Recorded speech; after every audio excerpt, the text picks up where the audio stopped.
Commander Juwu Park stood at the large window of Orbital Defense Station Epsilon, watching Earth rotate slowly below. The blue planet looked peaceful from here, no hint of the diplomatic crisis unfolding across its surface. "Still nothing from the Concord representatives?" she asked, not turning as Lieutenant Dongyun Kim entered the command center. "No, Commander. Their vessels maintain position, but all communication channels have gone silent for the past 6 hours." Juwu frowned. 3 weeks ago, the massive ships of the Galactic Concord had appeared without warning. After the initial panic, things had seemed to progress well. The aliens, a coalition of 7 spacefaring species, had established diplomatic contact and begun cultural exchanges. "What of our delegates in their ship?" she asked. "No word since yesterday's scheduled transmission," Dongyun replied, his expression grim. Something felt wrong. The Concord diplomats have been asking increasingly pointed questions about Earth's military capabilities during recent meetings. When humanity revealed its modest orbital defense network, mostly designed for asteroid deflection, the aliens' demeanor had cooled noticeably. A soft alarm began to sound from the sensor station. Specialist Yun called out, "Commander, energy builds detected across multiple Concord vessels." "Hail them immediately," ordered Juwu, moving quickly to the central console. "All stations, defensive posture Alpha." "They're not responding," said Dongyun, his fingers flying across the communication panel. "I've tried all established channels." The main screen displayed the 5 enormous Concord ships, their sleek hulls beginning to pulse with blue-green light.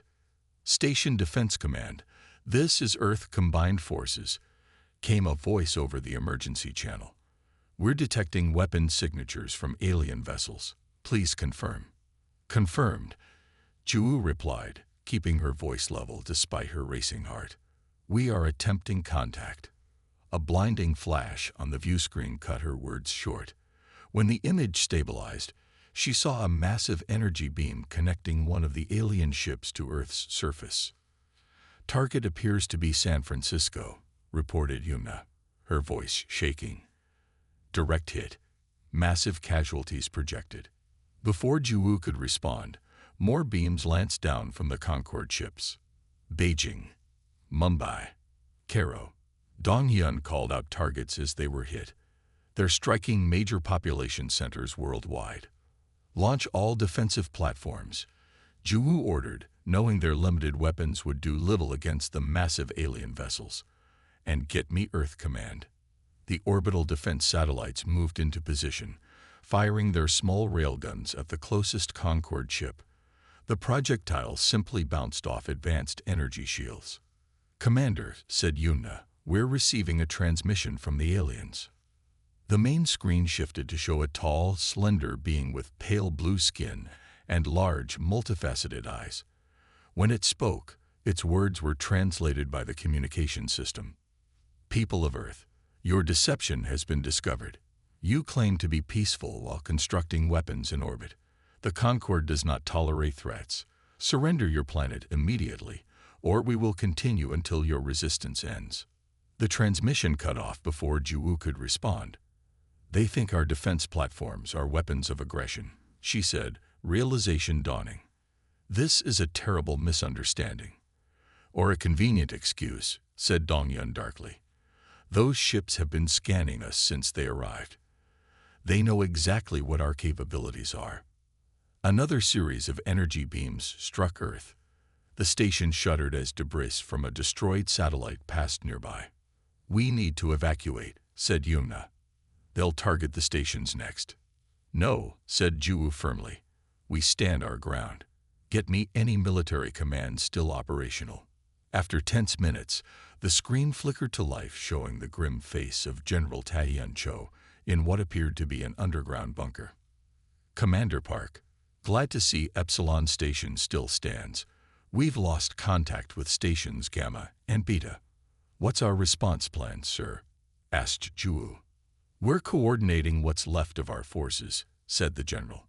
"But more importantly, we've made contact with multiple nations. For the first time in history, Earth stands truly united. Our weapons can't penetrate their shields, Ju reported. Then we'll build better ones, replied Taeyun. I'm placing you in charge of Task Force Phoenix. Your science team will work with international experts to find a weakness in alien technology. As he spoke, another blast hit somewhere in Europe. The station's sensors registered the massive energy release.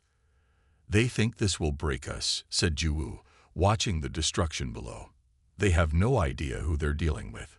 Exactly, said General Cho. If human history teaches us anything, it's that we are never more dangerous than when we face extinction. Ju looked at her crew, faces determined despite their fear. Then she glanced back at Earth, parts of it now obscured by smoke visible, even from orbit. They attacked without understanding us, she said quietly. That will be their final mistake. Ju stared at the holographic display, showing a real-time map of remaining human military assets. 1 month after the devastating first strike, the situation remained dire. Cities lay in ruins, governments operated from bunkers, and millions were dead. But something unexpected was happening. Another transmission from Beijing Underground, reported Dongyun, who had stayed with Ju after their escape from the destroyed orbital station. They've completed the quantum computer array and are ready to join the network. Ju nodded, watching as a new node lit up on the global map. That makes 12 quantum computing centers now linked. Has Moscow confirmed they can handle the data flow? Yes, Commander. Dr. Han says the combined processing power exceeds anything humans have ever built. The vast underground facility in what was once northern Canada buzzed with activity.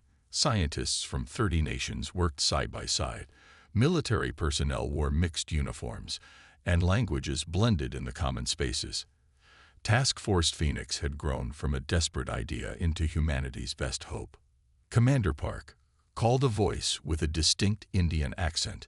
Ju turned to see Dr. Haisu Lee approaching, accompanied by a team of scientists from 3 continents.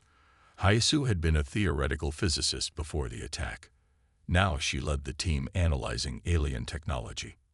We found something, Haisu said, barely containing her excitement. She placed a small device on the meeting table that projected detailed scans of a Concorde ship. Their shield technology isn't constant, she explained, pointing to energy fluctuation patterns. It pulses at regular intervals, microscans where protection weakens as energy recycles. Could we exploit that? Asked Ju. A Brazilian engineer stepped forward. Yes, but timing would have to be perfect. We're talking nanosecond precision for weapons to penetrate. Which is why we need the quantum computing network, added Haisu. No single computer could calculate the targeting solutions fast enough. Ju studied the data, hope rising in her chest for the first time since the attacks. How soon could we have a prototype? 2 weeks, replied Haisu. Teams in Seoul and Stockholm are already fabricating components. The meeting was interrupted as General Taeyun Cho entered, accompanied by dignitaries Ju recognized from news reports, leaders from countries that had been enemies just months ago. Commander Park, said Taeyun, the International Defense Council would like your report. As Ju briefed the assembled leaders, she couldn't help but marvel at the change.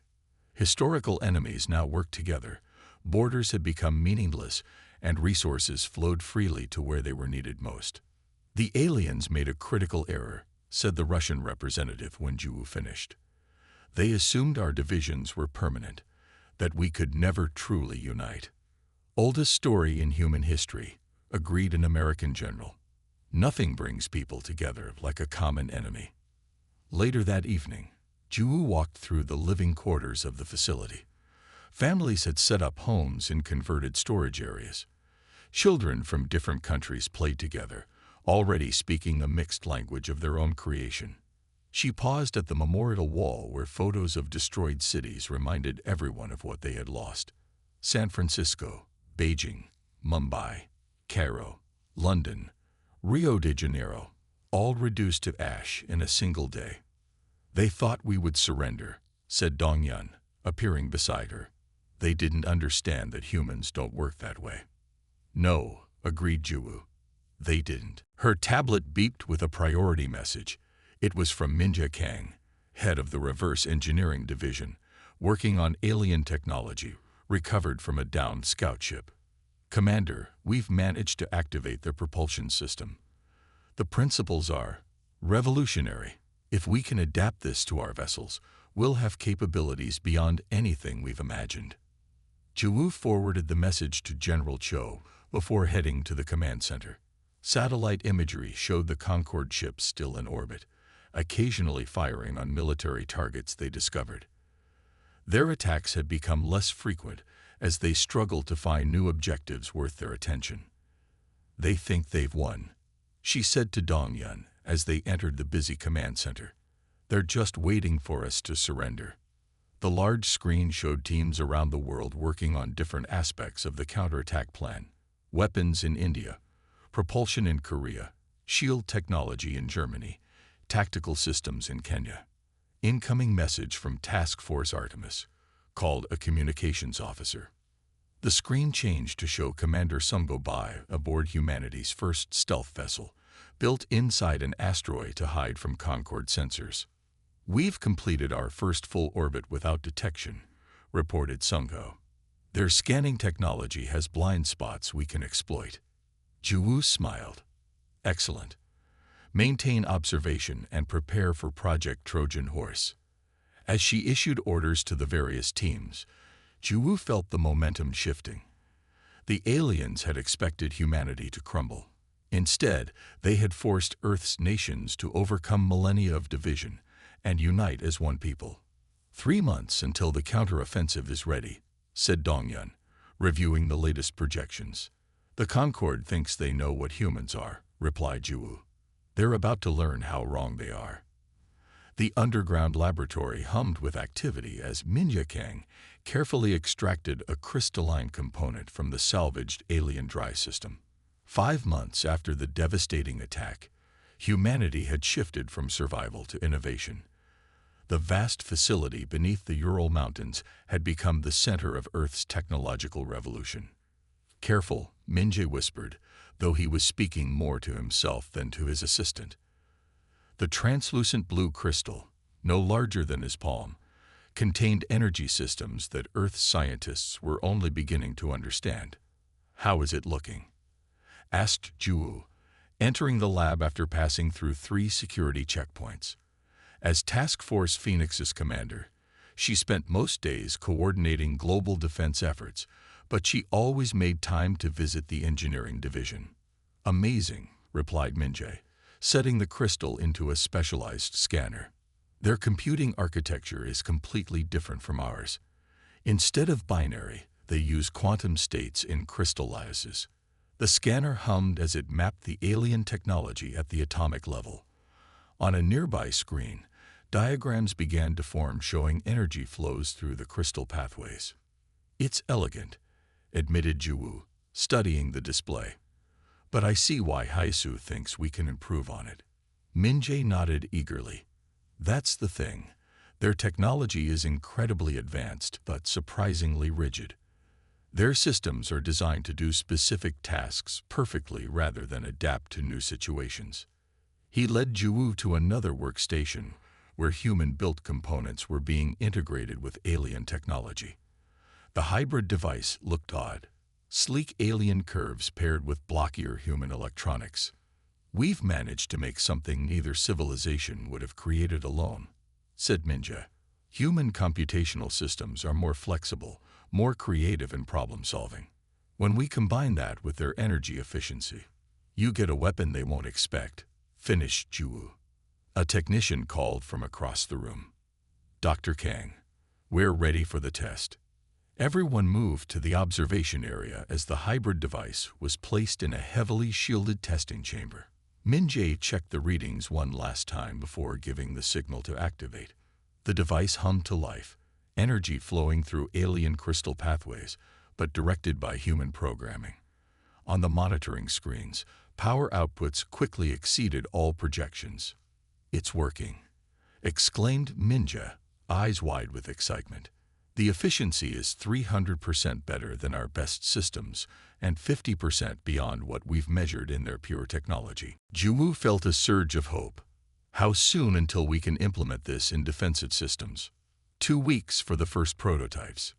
Maybe a month for full production.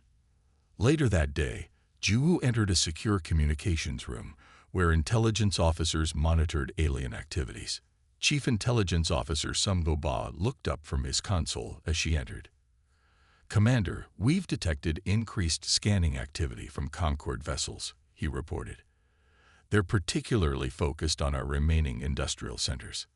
They've noticed our production hasn't completely stopped," said Juwu. "What about the stealth facilities?" "Still undetected," replied Sungo. "The mountain bases and underwater facilities remain invisible to their sensors." Juwu studied the orbital map showing the 5 Concord ships. Their attacks had grown less frequent as obvious targets disappeared.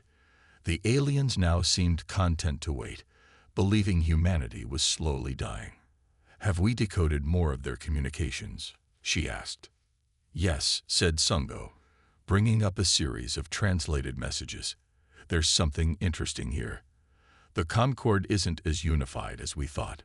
Some species, particularly the ones called Axrini, questioned the attack on Earth.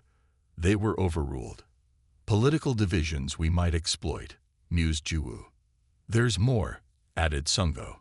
"Based on their communications, they'd never encountered a species that responded like humans. Most civilizations they contacted either joined them immediately or were quickly subdued." Juwu wasn't surprised. They expected us to behave like them. Hierarchical, unified under centralized authority. They don't understand that our strength comes from our diversity, our ability to think differently from one another. A week later, Juwu stood in a hardened bunker deep beneath the Gobi Desert. Through thick observation windows, she watched as the first hybrid weapon was prepared for testing. "Target is a decommissioned satellite we've positioned to mimic Concord shield frequencies," explained Haisu, who had joined the engineering team. "If our calculations are correct, the energy pulse will penetrate the shields completely." The countdown completed. The weapon fired, releasing a burst of energy that looked nothing like conventional human weapons. On the tracking screen, they watched as the beam struck the satellite. For a moment, nothing happened. Then the satellite simply disintegrated. The room erupted in cheers. 6 months after their world had been bombed, humans had created a weapon that could pierce alien defenses. "Begin mass production immediately," ordered Juwu. "And contact General Cho. It's time to prepare the fleet." As she exited the bunker, Juwu looked up at the night sky. Somewhere up there, the Concord ships waited, believing they had won. They had no idea what was coming. "You should have finished us when you had the chance," she whispered to the stars. The Concord flagship, Eternal Dominion, hung in space like a giant silver arrowhead, its hull reflecting the distant sun. Inside, Fleet Commander Zorix studied the tactical display with growing concern. "Another human settlement has gone dark," reported his second-in-command. "We destroyed their power generation facility, but there are no signs of survivors fleeing the area." Zorix's facial ridges contracted in confusion. For 7 months, the Concord had maintained orbital supremacy over Earth, yet something wasn't right. Human resistance had not collapsed as predicted. Instead, activity simply disappeared from their sensors. "Could they have developed some form of shielding?" asked Zorix. "Impossible," replied his technology officer. "Their scientific understanding is centuries behind ours." The ship's alarm suddenly blared. On the main view screen, warning signals flashed around Jupiter's largest moon. "Energy signature detected near Ganymede," called the sensor operator. "It matches nothing in our database." "Show me," ordered Zorix. The screen shifted to show the gas giant and its moons. At first, Zorix saw nothing unusual. Then a section of space seemed to ripple, and suddenly ships appeared, dozens of them, emerging from what looked like folds in space itself. "Impossible," whispered the technology officer. The human fleet was unlike anything the Concord had encountered. Some vessels were clearly built from Earth materials, but with configurations that defied conventional design. Others appeared to incorporate salvaged Concorde technology, modified, and repurposed. They'd been hiding their production facilities, realized Zorix. All these months. Incoming transmission, announced the communications officer. The main screen changed to show Commander Juwu Park, now wearing a sleek uniform with the insignia of Earth's United Defense Force. "Attention Concorde vessels," she said, her voice calm and measured. "This is humanity's formal response to your unprovoked attack on our planet. You have one opportunity to withdraw from our solar system. If you refuse, we will remove you by force." Zorix stared in disbelief. "They think they can challenge the Concorde. Open fire. Destroy them all." The 5 Concorde ships released a barrage of energy weapons toward the human fleet. Zorix expected to watch the primitive vessels disintegrate. Instead, the energy beams dissipated against shields that glowed with an unusual purple light. Not a single human ship was damaged. "Analysis," demanded Zorix. They've modified our shield technology," stammered the technology officer. "But improved it somehow. The energy distribution is unlike anything in our records." Before Zorix could respond, the human fleet accelerated toward them at impossible speeds. The vessels moved in chaotic patterns that defied prediction algorithms, splitting into smaller groups to target each Concorde ship. "Return fire," ordered Zorix. "Call for reinforcements from the home fleet." But the human vessels were already launching their own weapons, hybrid energy projectiles that pulsed with both human and Concorde technology. The shots struck with perfect timing, hitting exactly when the Concorde shields cycled into their refresh phase. 3 smaller Concorde ships exploded in rapid succession. While the space battle raged, a stealth vessel approached the flagship from behind. Inside, Juwu checked her tactical display one last time. "Docking clamps ready," reported Dongyun. "Their sensors are focused on the main battle." "Breach team, prepare for boarding," ordered Juwu. "Remember, our primary objective is their command center and data core." The stealth vessel attached itself to the flagship's hull. Specialized cutting tools, designed by Minje using hybrid technology, sliced through the alien metal silently. Within minutes, Juwu led her team of 12 soldiers into the Concorde ship. "Life support shows their atmosphere is compatible," said Hyasu through the comm link from the stealth vessel. "You can remove helmets once you're away from the breach point." The human team moved through corridors designed for beings taller and slimmer than themselves. They encountered surprisingly little resistance. Most of the crew was occupied with the battle outside. "Command center should be 3 levels up," said Dongyun, consulting the ship schematic they had developed from scans. When they reached the ship's heart, Juwu was surprised by what they found. Instead of a unified command structure, the bridge was divided into sections for different species. Arguments were breaking out between various commanders. "The humans couldn't have developed this technology themselves," insisted one tall, blue-skinned alien. "The Akshrini must have helped them." "We did no such thing," replied another alien with features like a praying mantis. "We advised against attacking them in the first place." The humans burst onto the bridge, hybrid weapons ready. The alien commanders froze in shock. "This ship is now under human control," announced Juwu. "Surrender and you will be treated according to interstellar conventions of war." Zorix stepped forward, facial ridges flared in anger. "How did you do this? Your species was primitive." "You made 3 mistakes," replied Juwu calmly. "You underestimated our adaptability. You forgot that nothing unites humans like a common enemy. And most importantly," she gestured toward the view screen showing the remains of the Concorde fleet, "you didn't finish the job when you had the chance." As the alien commanders surrendered, Dongyun began downloading the flagship's database. Within its memory banks lay the secrets of countless worlds and humanity's path to the stars.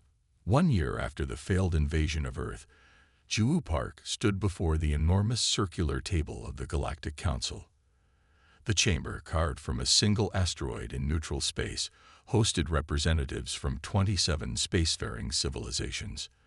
Zhu wore a formal diplomatic uniform, but the small pin on her collar, showing Earth rising from flames, told the real story.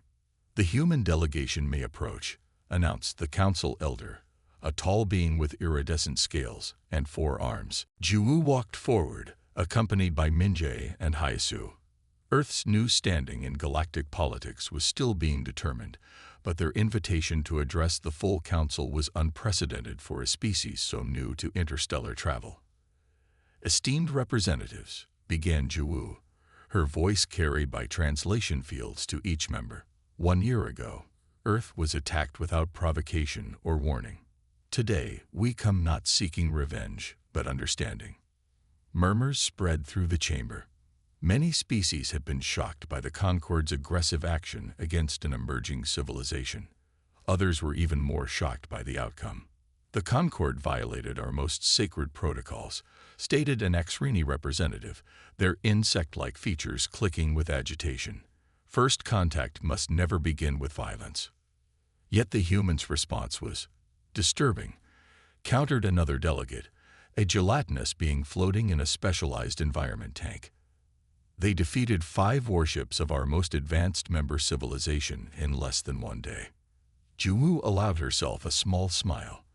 "We simply did what humans have always done, adapt and overcome." The council elder gestured for silence. "We have reviewed the records from the Concorde flagship. It is clear their assessment of human capabilities was catastrophically flawed. But what concerns this council is how quickly you advanced. Such technological leaps should have taken centuries, not months." Mindia stepped forward, activating a holographic display.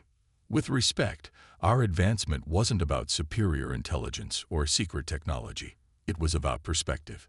The display showed images of human diversity, different cultures, religions, scientific approaches. Where the Concorde saw our divisions as weakness, they were actually our greatest strength, explained Minja. "Each human culture approaches problems differently. When united by necessity, this diversity of thought allowed us to see possibilities that a more homogeneous civilization might miss." The council chamber grew quiet as the implications became clear. Most galactic civilizations evolved toward unity and conformity of thought. Humans remained stubbornly diverse. "What are your intentions now?" asked a representative from a species that resembled tall, slender canines. "Your ships have been observed exploring far beyond your solar system. Some council members fear your rapid expansion." "We seek knowledge, not conquest," replied Zhu firmly. "Earth remains focused on rebuilding. Our expedition vessels carry scientists, not soldiers." This wasn't entirely true. Each human ship also carried defensive capabilities that could match most galactic powers. The Concorde attack had taught humanity a harsh lesson about trust. After hours of questions and debate, the council elder called for a vote. Zhu and her team waited in a side chamber, tension filling the air. "Do you think they'll accept our proposal?" asked Haisu. "They don't have much choice," replied Dongyun, who had joined them as security. "After what happened to the Concorde fleet, no one's eager to challenge us directly." The doors reopened, and they returned to the chamber. The council elder stood at the center. "By majority decision, Earth is granted provisional membership in the Galactic Council," they announced. "The former Concorde territories will pay reparations for their unprovoked attack. Additionally, the Council recognizes human innovation rights to the hybrid technologies you have developed." Zhu bowed respectfully. Earth accepts these terms and pledges peaceful cooperation. 2 months later, Zhu stood in the observation deck of Earth's first true starship, the Phoenix. Below, the blue planet looked peaceful again. Cities were being rebuilt. The massive defense grid constructed around Earth would ensure no surprise attack could succeed again. "Message from Earth Command," said Dongyun, now her official aide. "The technology exchange with the Exrini is proceeding well. They're particularly interested in our computational approaches. And we're learning about their biological sciences," noted Zhu. "A fair trade." The door slid open as Minjie entered. The new drive system is ready. We can reach Alpha Centauri in 3 days. Juwu nodded. Notify the exploration team. We launch in 2 hours. As final preparations were made, Juwu reflected on the ironies of their situation. The attack